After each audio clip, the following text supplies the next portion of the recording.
అంతర్గత కలహాలతో పాకిస్తాన్లో పరిస్థితి రోజురోజుకి అత్యంత దారుణంగా మారిపోతోంది. ఓవైపు బలూచిస్తాన్ లిబరేషన్ ఆర్మీ వరుస దాడులకు పాల్పడుతోంది. మరోవైపు చూస్తే టెర్రరిస్ట్ ఆర్గనైజేషన్ కనిపిస్తున్నాయి. మరోవైపు చిన్న చిన్న రెబల్ గ్రూప్స్ కూడా రోజు ఎక్కడో ఒక చోట దాడులు చేస్తూనే ఉన్నాయి. ఇప్పుడు బలూచ్ ప్రావిన్స్లో పలు వాహనాల మీద ఒక మిలిటెంట్ గ్రూప్ దాడులు చేసినట్లుగా తెలుస్తోంది. 12 మంది ప్రయాణికులను వారు కాల్చి చంపారు. ప్యాసింజర్స్ ఐడి కార్డులను చెక్ చేసి మరి ఆ రెబల్స్ దాడి చేసినట్లుగా వారి ప్రాణాలు తీసినట్లుగా తెలుస్తోంది. క్వెటా నుంచి లాహోర్ వెళ్తున్నటువంటి 9 మంది ప్రయాణికులపై ఈ దాడి జరిగినట్లుగా తెలుస్తోంది. దాడిపై ఉగ్రవాద గ్రూపులు కూడా ఇంకా స్పందించాల్సి ఉంది. అయితే బలూచ్ రెబల్స్ పై పాకిస్తాన్ అనుమానం వ్యక్తం చేస్తుంది.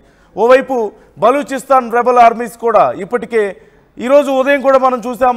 బలూచిస్తాన్ ఆర్మీ కూడా ఇప్పటికే పాకిస్తాన్లోని చాలా ప్రాంతాల మీద, పాకిస్తాన్కి సంబంధించినటువంటి ప్రభుత్వ కార్యాలయాల మీద, పాకిస్తాన్ సైన్యం మీద వరుస దాడులకు పాల్పడుతోంది.